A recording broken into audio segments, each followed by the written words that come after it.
মুভিটি শুরু হয় ১৮ বছর আগে থেকে, যেখানে অস্ট্রেলিয়ায় আমাদের এক ব্যক্তিকে দেখানো হয়। সে দৌড়ে একটি টেলিফোনের কাছে যায় এবং নাম্বার ডায়াল করে কাউকে কল করে। তার কলটি ইতালির বিখ্যাত জীববিজ্ঞানী মার্টিসের কাছে পৌঁছায়। ওই লোকটি তাকে জিজ্ঞেস করে যে তুমি কি নাসাতে কাজ করো, যার উত্তরে মার্টিস তাকে জানায় যে হ্যাঁ, আমি নাসাতে বায়োলজিস্ট। আসলে ব্যাপারটা কি? এরপর ওই লোকটি তাকে জানায় যে আমাদের গ্রামে ১৯৭০ দশকের একটি নাসার ট্যাঙ্ক পড়ে আছে এবং সেটার ভেতর থেকে খুব অদ্ভুত সব জিনিস বের হচ্ছে। এতটুকু শোনা মাত্রই মার্টিস বেশ ঘাবড়ে যায়, কারণ নাসার একটি ট্যাঙ্ক সত্যি কোথাও হারিয়ে গিয়েছিল। ওই লোকটি তাকে নিজের ঠিকানা বলে এবং তাকে বলে যে দ্রুত এই ট্যাঙ্ক এখান থেকে নিয়ে যাও। এরপর মার্টিস প্রায় ২৭ ঘন্টা পর সেই জায়গায় গিয়ে পৌঁছায় যেখান থেকে ওই লোকটি তাকে কল করেছিল। তার এই তদন্তে তাকে সাহায্য করার জন্য মেজর রবার্ট এবং তার সহকারী রোমানোও সেখানে এসেছিল। তদন্ত শুরু করার আগে এরা সবাই একটি বিশেষ ধরনের স্যুট পরে নেয়। এরপর যখন তারা সবাই সামনের দিকে এগোয় তখন তারা জানতে পারে যে এটা তো খুব ছোট্ট একটা গ্রাম। এখানে শুধু হাতে গোনা কয়েকটি ঘর ছিল, কিন্তু কাউকে দেখা যাচ্ছিল না। পুরো গ্রাম জনমানবহীন হয়ে পড়েছিল। তখনই তারা নাসার সেই ট্যাঙ্কটি দেখতে পায় যা খোঁজার জন্য তারা এখানে এসেছিল। সেটিকে ওই অবস্থায় দেখে মার্টিস বুঝতে পারে কেউ হয়তো এটিকে সাজিয়ে এখানে রেখেছে। এরপর যখন সে ট্যাঙ্কটি ভালোভাবে পরীক্ষা করে তখন সে একটি ছোট্ট ফাটল দেখতে পায়। মার্টিস সেটির কাছে গিয়ে দেখতে চেয়েছিল যে আসলে সেটার ভিতরে কি আছে। ভেতরের দিকে সে ছোট ছোট পরজীবী দেখতে পায়। তখনই হঠাৎ সেই পরজীবী মার্টিসের মুখে থুথু ছিটিয়ে দেয়। সে ভয় পেয়ে যায়, কারণ সে এক মুহূর্তের জন্য ভুলে গিয়েছিল যে সে স্যুট পরে আছে। কিন্তু সেই পরজীবী ভুল করে মার্টিসের জুতোর মধ্যে এসে আটকে গিয়েছিল। এরপর রোমানো এদের সবাইকে কিছু দেখানোর জন্য উপরে ডাকে। উপরের দিকে এরা মানুষের দেহ দেখতে পায় যা শুকিয়ে গিয়ে মারা গিয়েছিল। এখানে যতগুলো ঘর ছিল সেগুলোর উপরে ২-৩টি করে লাশ পড়েছিল। তাদের হাড় দেখা যাচ্ছিল, সাথে তাদের শরীরও শুকিয়ে গিয়েছিল। কিছুই বোঝা যাচ্ছিল না যে আসলে তাদের সাথে কি হয়েছে। কিন্তু মার্টিসের এতটুকু সন্দেহ ছিল যে যাই হয়েছে তা ওই ট্যাঙ্কের কারণেই হয়েছে। সে গিয়ে ট্যাঙ্কের উপর জন্মানো ফাঙ্গাসের নমুনা সংগ্রহ করে নেয় এবং সেটি পরীক্ষা করার জন্য একটি ট্যাঙ্কে সিল করার পর তারা সেটি নিয়ে যেতে শুরু করে। কিন্তু মার্টিসের জুতোয় সেই ফাঙ্গাস লেগেছিল, সেটি তার শরীরে প্রবেশ করে ফেলে। আপাতত কিছু সময় পর্যন্ত মার্টিস কিছু অনুভব করতে পারে না, কিন্তু যখন সে গাড়িতে বসার জন্য যাচ্ছিল তখনই হঠাৎ তার মুখ দিয়ে কিছু তরল পদার্থ বের হতে শুরু করে। সে দ্রুতই বুঝে যায় যে ফাঙ্গাসের কারণে সে সংক্রমিত হয়ে গেছে। সে দ্রুত দৌড়ে যায় এবং গাড়িতে রাখা গান দিয়ে নিজেকেই শুট করে দেয়, কারণ সে জানতো যে তার অবস্থাও তেমনই হতে চলেছে যা এই গ্রামের মানুষের হয়েছিল। কিছু সময় পর এখানে মিলিটারির টিম আসে এবং সেই ফাঙ্গাসকে ট্যাঙ্কে সিল করার পর তারা এখান থেকে নিয়ে যেতে শুরু করে। কিন্তু যাওয়ার আগে তারা এই পুরো জায়গাটিকে বোমা মেরে উড়িয়ে দেয়। সেই ফাঙ্গাস নিয়ে এরা একটি খনির ভেতরে যায় যা ইউএস এর ডিফেন্স সিকিউর ফ্যাসিলিটি ছিল। সেটিকে ভিতরে নিয়ে যাওয়ার পর সেই নমুনাকে একটি সিক্রেট স্টোরেজে লক করে দেয়। ধীরে ধীরে সময় কাটতে থাকে এবং সরকার এই জায়গাটিকে বিক্রি করে দেয়। বিক্রি হয়ে যাওয়ার পর এই জায়গায় একটি গুদাম তৈরি করা হয়। পুরো 18 বছর পর গল্প বর্তমান সময়ে শিফট হয়। এখানে আমাদের ট্র্যাভিস নামের একটি ছেলেকে দেখানো হয় যে এই গুদামে সিকিউরিটির কাজ করে। কিন্তু আজ যখন সে কাজে আসে তখন তার বস গ্রিফিন হাত ধুয়ে তার পেছনে লেগে পড়ে। সে ট্র্যাভিসকে বলে যে আজকাল তুমি রাতে ঠিকমতো কাজ করছো না, তুমি ঘুমিয়ে পড়ো। সে আরো অনেক কিছু বলে, কিন্তু ট্র্যাভিস তার কথায় খুব একটা মনোযোগ দেয় না। এখানেই আমরা নমি নামের একটি মেয়েকে দেখি যে নিচের ইউনিটে কাজ করছিল। কিছু সময় পর স্টোরেজে মেরি নামের এক নারী আসেন, যিনি ট্র্যাভিসকে বলেন যে আজ তার বিবাহ বার্ষিকী, তাই তিনি নিজের স্টোরেজ চেক করতে এসেছেন। যখন সে মেরিকে লিফটের মাধ্যমে নিচে পাঠিয়ে দেয় ঠিক তখনই ট্র্যাভিস একটি আওয়াজ শুনতে পায়। এই আওয়াজটি বিপ সাউন্ডের মতো ছিল।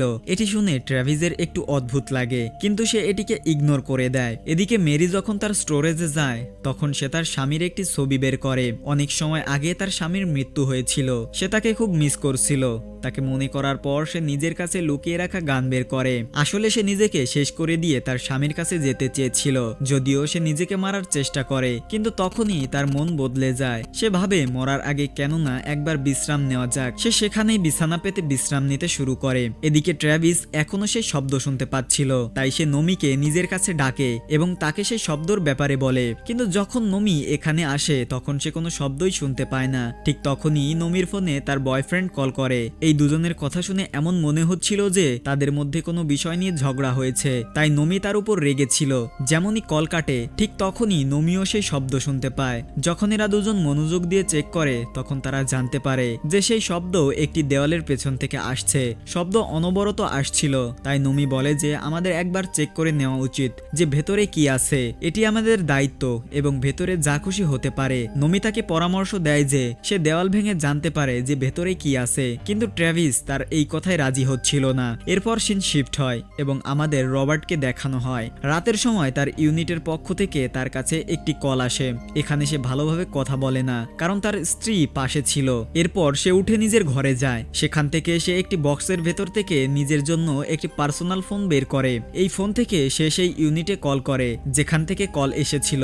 কলে অ্যাবিগেল নামের এক নারী ছিল যে ইউএস ডিফেন্স এজেন্সিতে অ্যাসিস্ট্যান্ট হিসেবে কাজ করে। সে রবার্টকে বলে যে আজ থেকে 18 বছর আগে তোমার টিম ফাঙ্গাসের নমুনা খনির ভেতর চিরতরে লক করে দিয়েছিল, কিন্তু এখন কিছুক্ষণ আগে ইমার্জেন্সি অ্যালার্টের মাধ্যমে আমরা জানতে পেরেছি যে ওই লকারে কিছু অদ্ভুত কর্মকাণ্ড হচ্ছে।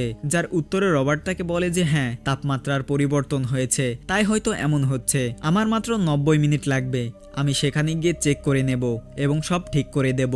এই জিনিসটিকে আপাতত এখনকার জন্য প্রাইভেটই থাকতে দাও। এই কথা তোমার ইনচার্জকেও বলো না, না হলে বিপদ হবে। আমি 18 বছর আগে এটার উপর কাজ করেছি, তাই আমি জানি এটাকে কিভাবে আয়ত্তে আনতে হয়। যদি অন্য কোনো টিম যায় তবে তারা বিপদে পড়তে পারে, তাই আমাকেই এই কাজ করতে দাও। অ্যাবিগেল তার কথা মেনে নেয় কারণ সে রবার্টের ফাইল চেক করেছিল। সে ফাঙ্গাস সম্পর্কে জানতো এবং এটাও জানতো যে রবার্ট সব সঠিক বলছে। এদিকে ট্র্যাভিস এবং নমি দুজনে মিলে দেওয়াল ভেঙে দিয়েছিল।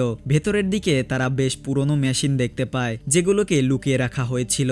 এখানে তারা জানতে পারে যে এই জায়গাটি অনেক দূর পর্যন্ত বিস্তৃত এবং এটি একটি বাংকার। পুরো ম্যাপে বাংকারের রাস্তাগুলো সম্পর্কে বলা ছিল।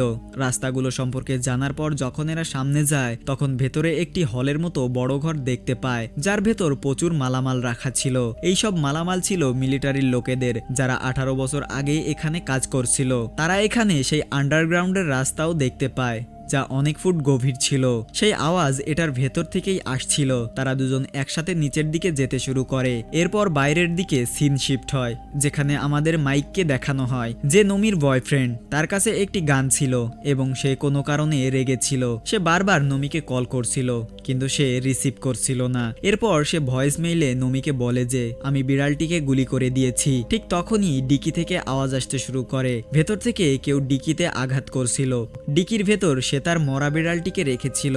যখন মাইক জানতে পারে যে তার বিড়ালটি বেঁচে আছে তখন সে খুব খুশি হয়, যদিও পরে সে জানতে পারে যে তার বিড়ালের মুখ খুব অদ্ভুতভাবে বিকৃত হয়ে গেছে। তার বিড়ালটি দৌড়ে গিয়ে অ্যান্টেনার উপর পড়ে যায়। বোঝা যাচ্ছিল না তার কি হয়েছে। সেখানে সে নিজের প্রাণ দিয়ে দেয়। মাইক তখনও বুঝতে পারছিল না যে আসলে কি চলছে। তখনই হঠাৎ বিড়ালের বডি ফেটে যায় যার রক্ত মাইকের মুখে এসে পড়ে। এই জায়গায় জঙ্গলের কিছু হরিণও দাঁড়িয়েছিল। বিড়ালের রক্ত তাদের মুখেও পড়ে যায় যার ফলে তারা সংক্রমিত হয়ে যায়। এদিকে ট্র্যাভিস এবং নমি নিচে যাওয়ার পর যখন একটু সামনে যায় তখন তারা একটি বড় লকার দেখতে পায়। অনেক চেষ্টার পর যখন তারা লকারটি খোলে তখন ভেতরে যায় এবং ভেতরে তারা একটি বড় ঘর দেখতে পায়। এই ঘরের ভেতরেও তারা একটি বড় লকার দেখতে পায়, কিন্তু এই লকারটি খোলা মুশকিল ছিল কারণ এটি খোলার জন্য অ্যাক্সেসের দরকার ছিল। তখনই হঠাৎ তাদের নজর ইঁদুরের ওপর পড়ে যারা একে অপরের সাথে আটকে ছিল। এই ইঁদুরগুলোর উপর সেই ফাঙ্গাস লেগেছিল। আপাতত তারা দুজন সেই ফাঙ্গাস সম্পর্কে জানতো না। যদি জানতো সেই ফাঙ্গাস কতটা বিপজ্জনক তবে তারা সেটির কাছে যেত না। এরপর নমি যখন লকারের ভেতরে দেখে তখন সে চারিদিকে ফাঙ্গাস দেখতে পায়। এসব দেখে ট্র্যাভিস বেশ ভয় পেয়ে গিয়েছিল, তাই সে নমিকে এখান থেকে তক্ষুনি চলে যেতে বলে। তারা দ্রুত বাইরে গিয়ে লকারটিকে পুনরায় লক করে দেয়। এদিকে আমাদের মাইককে দেখানো হয় যে এখন পুরোপুরি ফাঙ্গাসে সংক্রমিত হয়ে গেছে। তার মুখ দিয়ে অদ্ভুত পদার্থ বের হচ্ছিল। সে গান নেয় এবং নমিকে মারার জন্য ভেতরে যেতে শুরু করে। ঠিক সেই সময় সেখানে সেই হরিণটিও চলে আসে যা ফাঙ্গাসে সংক্রমিত হয়েছিল। এরপর এরা দুজন একসাথে ভেতরে যায়। এরপর আমাদের রবার্টকে দেখানো হয় যে এখন প্লেনে ছিল এবং সে পুরনো ভিডিওগুলো দেখছিল। ঠিক সেই সময় অ্যাবিগেল তাকে কিছু ইনফরমেশন দেওয়ার জন্য কল করে, কিন্তু তার যে ইনচার্জ ছিল উইসলি, সে সবকিছু জেনে গিয়েছিল। সে রবার্টকে বলে যে তোমার চিন্তিত হওয়ার কোনো দরকার নেই, কারণ আমি 20 বছর আগে ওই জায়গা সিল করে দিয়েছিলাম এবং আমরা ওই জায়গা বিক্রিও করে দিয়েছি। আমার শুধু টাকা নিয়ে রিপোর্ট দেওয়ার অনুমতি আছে, বাকি এছাড়া আমি এইসব ঝামেলায় পড়তে চাই না। এখানে অ্যাবিগেল তার ইনচার্জের সব কথা শুনে নেয়। সে বুঝতে পারে যে তার ইনচার্জের কোনো মাথা ব্যথা নেই, তাই সে রবার্টকে সাহায্য করার জন্য নিজের পার্সোনাল ফোন থেকে কল করে এবং সে রবার্টকে বলে যে সে ফাঙ্গাস সম্পর্কে তার পেপারগুলো পড়েছে। এরপর রবার্ট তাকে রোমানোর কাছে কল করতে বলে। সার্ভার সুরক্ষিত ছিল না, তাই সে কল করতে পারছিল না। সে তাকে এটাও বলে যে তার কাছে কল করা জরুরি, কারণ তার কাছে সেই সরঞ্জাম আছে যার সাহায্যে আমি সব ঠিক করতে পারি। এদিকে আমাদের নমিকে দেখানো হয়, সে সেই হরিণটিকে দেখে যা সংক্রমিত হয়ে গিয়েছিল এবং সে স্টোরেজের ভিতরে চলে এসেছিল। তাদের সামনেই সে নিজে থেকে লিফটের ভেতরে যায় এবং লিফটের দরজা বন্ধ করে দেয়। এখানে সিন শিফট হয় এবং আমাদের কয়েক ঘন্টা আগের সিন দেখানো হয়। তাপমাত্রা পরিবর্তনের কারণে সেই ফাঙ্গাস এখন ছড়াতে শুরু করেছিল। সবচেয়ে আগে সেটি একটি তেলাপোকাকে সংক্রমিত করে, তা থেকে একটি ইঁদুর সংক্রমিত হয়ে যায়। যেমনই তেলাপোকা নর্দমার মাধ্যমে বের হয়, ঠিক তখনই সেটি মাইকের গাড়ির নিচে চলে আসে, যার ফলে মাইকের গাড়ির টায়ার সংক্রমিত হয়ে যায়। এইভাবে তার মৃত বিড়ালটিও সংক্রমিত হয়ে যায়, যা ডিকিতে বন্ধ ছিল। তারা দুজন দ্রুত উপরের দিকে দৌড়ায়, এটা দেখার জন্য যে আসলে হরিণটি করতে কি চায়। তাদের আগে সেই হরিণটি পৌঁছে যায় এবং সেটি অফিসের দিকে যাচ্ছিল। তখনই হঠাৎ সেটি তাদের দেখে ফেলে এবং তাদের দিকে দৌড়ে আসে। ঠিক তখনই সেটি সেই বিড়ালটির মতো ফেটে যায়। ঠিক সেই সময় এখানে মাইকও চলে আসে, যে পুরোপুরি সংক্রমিত ছিল। সে নমিকে বলে যে তুমি আমাকে খুব বিরক্ত করে রেখেছো, তুমি আমার জীবন অতিষ্ঠ করে দিয়েছো। সংক্রমিত হওয়ার কারণে সে এই কথাগুলো ঠিকমতো বলতেও পারছিল না। এরপর সে গান বের করে এবং নমির দিকে তাক করে। ভাগ্য ভালো যে সে নেশায় ছিল, যার কারণে সে নিশানা লাগাতে পারে না। গুলি চলার আওয়াজ মেরি শুনতে পান, যার ফলে তিনি জেগে যান। নমি এবং ট্র্যাভিস এই দুজন নিজেদের জান বাঁচিয়ে দৌড়ায় এবং গিয়ে একটি ঘরে লুকিয়ে পড়ে। এরপর আমাদের এয়ারপোর্টে রবার্টকে দেখানো হয়, তাকে নেওয়ার জন্য রোমানো এসেছিল। ঠিক তখনই রবার্টের কাছে অ্যাবিগেল কল করে এবং সে তাকে জানায় যে স্টোরেজের ভিতর সাধারণ মানুষ ফেসে আছে, তারা কল করছে। অ্যাবিগেল কলটি লাইনে নেয় এবং রবার্ট তাদের সাথে কথা বলে। তারা অন্য কেউ নয়, বরং নমি এবং ট্র্যাভিস ছিল, যারা নম্বর বের করে এজেন্সিতে কল করেছিল। রবার্ট তাদের সাথে কথা বলে এবং তাদের আশ্বাস দিয়ে বলে যে আমি সব ঠিক করে দেব। নমি তাকে প্রতিটি জিনিসের ব্যাপারে বলে যা এখানে হচ্ছিল, যার উত্তরে রবার্ট তাকে বলে যে পরিস্থিতি হ্যান্ডেল করে রাখো, আমার শুধু 40 মিনিট লাগবে, আমি জানি কিভাবে ওটা ঠিক করা যেতে পারে। এরা দুজন নিজেদের একই ঘরে লক করে নিয়েছিল, কারণ বাইরের দিকে মাইক তাদের অপেক্ষা করছিল। তার কারণে এরা দুজন এখান থেকে বাইরেও বের হতে পারছিল না। ঠিক তখনই হঠাৎ তারা গাড়ির আওয়াজ শুনতে পায়। পরে তারা জানতে পারে যে ওটি গ্রিফিন ছিল, যে তার বন্ধুদের নিয়ে এখানে এসেছিল। সে তার বন্ধুদের সাথে স্টোরেজে রাখা মালামাল লুট করার জন্য এসেছিল, কিন্তু যেমনই সে ভেতরে যায় সে হরিণের মরা বডি দেখে। এরপর গ্রিফিন তার বন্ধুদের নিয়ে সেই ঘরে যায় যেখানে প্রচুর এলইডি রাখা ছিল। সে তার বন্ধুদের সাথে মিলে সব মালামাল চুরি করতে চেয়েছিল। এরপর আমাদের রবার্টকে দেখানো হয়, যে রোমানোর সাথে তার বাড়িতে যায়। সে তার ঘরে একটি জিনিস লুকিয়ে রেখেছিল, যা বের করে সে রবার্টকে দিয়ে দেয়। এই জিনিসে কি ছিল তা আমরা সামনে গিয়ে জানতে পারবো। আপাতত রোমানো তাকে বলে যে সবকিছু ঠিক করে ওই বাচ্চাদের বাঁচিয়ে নাও। কিছুক্ষণ পর যখন মাইক এখান থেকে চলে যায়, তখন এরা দুজনও ধীরে ধীরে ঘর থেকে বাইরে বেরিয়ে আসে। এদিকে গ্রিফিন তার বন্ধুদের সাথে মিলে সব মালামাল চুরি করছিল। ঠিক তখনই এখানে হঠাৎ মাইক চলে আসে, যে সবার উপর বমি করে দেয়, যার ফলে এই সব লোক সংক্রমিত হয়ে যায়। এরপর সে শাটার নিচে নামিয়ে দেয়। যেমনই সে ট্র্যাভিস আর নমিকে দেখে, সে তাদের পিছনে দৌড়ায়। এরা দুজনও প্রাণ বাঁচাতে দৌড়ায়, কিন্তু ঠিক তখনই কেউ মাইককে গান দিয়ে শুট করে দেয় এবং সে অন্য কেউ নয়, বরং মেরি ছিল। কিছুক্ষণ পর মাইকের শরীরও বিস্ফোরিত হয়ে যায়। মেরিকে এখান থেকে বাইরে বের করার জন্য ট্র্যাভিস তাকে বলে যে সবকিছু ঠিক আছে, আপনি এখান থেকে যেতে পারেন। সে মেরিকে এই সবের মধ্যে জড়াতে চায়নি, তাই সে গানটি নিয়ে নেয় এবং তাকে এখান থেকে পাঠিয়ে দেয়। তখনই ভুল করে ট্র্যাভিস তার বসের সামনে চলে আসে। তার হাতে গান ছিল। সে ট্র্যাভিসকে জিজ্ঞেস করে যে আমার বন্ধুরা কোথায়। তখনই তার সব বন্ধুরা ভেতর থেকে শাটার পেটাতে শুরু করে। করে। এরপর তার বস ট্র্যাভিসকে তালা খুলতে বলে। সে মজা করছিল না, সে সিরিয়াস ছিল। ট্র্যাভিস খুলতে চাইছিল না, কারণ সে জানতো সামনে কি হবে। যদিও সে বাধ্য ছিল, তবুও সে তালা খোলে না, বরং তালা লক করে দেয়। ঠিক তখনই এখানে নমি চলে আসে, যে গ্রিফিনের উপর নাইট্রোজেন সিলিন্ডার দিয়ে স্প্রে করে দেয়। এইভাবে তারা এখান থেকে পালানোর সুযোগ পেয়ে যায়। এরা দুজন যেমনই দৌড়ে বাইরে যায়, ঠিক তখনই তাদের সামনে রবার্ট চলে আসে। তারা রবার্টকে জানায় যে ভেতরে যত মানুষ ফেসে আছে সবাই সংক্রমিত হয়ে গেছে। রবার্ট তাদের বলে যে এখন পর্যন্ত তোমরা নিশ্চয়ই বুঝে গেছো সেই ফাঙ্গাস কতটা বিপজ্জনক। সেটি বাইরে ছড়ানোর আগেই আমাদের সবকিছু ধ্বংস করতে হবে। আসলে সে রোমানোর কাছ থেকে একটি বোমা নিয়ে এসেছিল।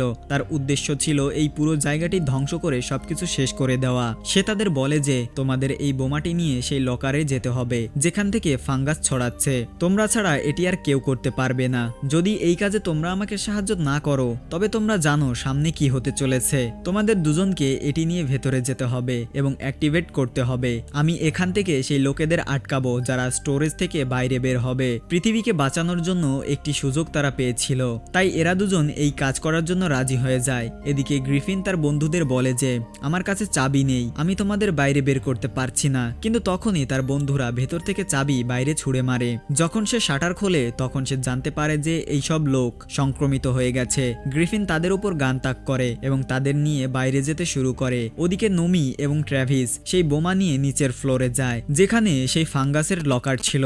এখানে আসার পর তারা জানতে পারে যে রবার্ট সেই বোমাটি আগেই অ্যাক্টিভেট করে দিয়েছে। তাই এরা দুজন যান বাঁচিয়ে এখান থেকে বাইরে বের হতে শুরু করে। তাদের কাছে মাত্র 6 মিনিট সময় বাকি ছিল।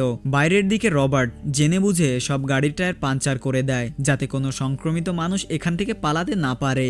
গ্রিফিন তার সাথীদের নিয়ে যেমনই বাইরে আসে, ঠিক তখনই গেটের কাছেই রবার্ট তাদের গান দিয়ে শুট করে শেষ করে দেয়। গ্রিফিন বাঁচার চেষ্টা করে, কিন্তু সেও মারা যায়। ট্র্যাভিস এবং নমি দ্রুত বাইরে আসে এবং তারা রবার্টকে নিজের সাথে নিয়ে গাড়িতে বসে ওখান থেকে বের হতে শুরু করে। জোরদার একটি বিস্ফোরণ হয়, আশেপাশের সব মাটি কাঁপতে শুরু করে। এই বিস্ফোরণের কারণে যতদূর ফাঙ্গাস ছড়িয়েছিল সেই এরিয়া পুরোপুরি ধসে যায়। এরা সবাই গাড়িতে বসে এখান থেকে বেরিয়ে গিয়েছিল, তাই তাদের যান বেঁচে যায়। পরে এই খবর যখন সবার সামনে আসে, তখন সবাই রবার্টকে ধন্যবাদ জানায়, কারণ না জানি সে কত মানুষের যান বাঁচিয়েছিল। ট্র্যাভিস এবং নমি এই দুজন একসাথে থাকতে শুরু করে এবং এইরকম একটি দৃশ্য দেখানোর মাধ্যমেই আমাদের আজকের মুভির গল্পটি এখানেই শেষ হয়। তো মুভিটি আপনাদের কেমন লাগলো অবশ্যই কমেন্ট করে জানাতে পারেন, এবং আপনারা যারা আমাদের চ্যানেলে এরকম এবং অন্যান্য সকল ধরনের মুভির এক্সপ্লেনেশন ভিডিও দেখতে চান, তারা অবশ্যই আমাদের চ্যানেলটি সাবস্ক্রাইব করতে পারেন।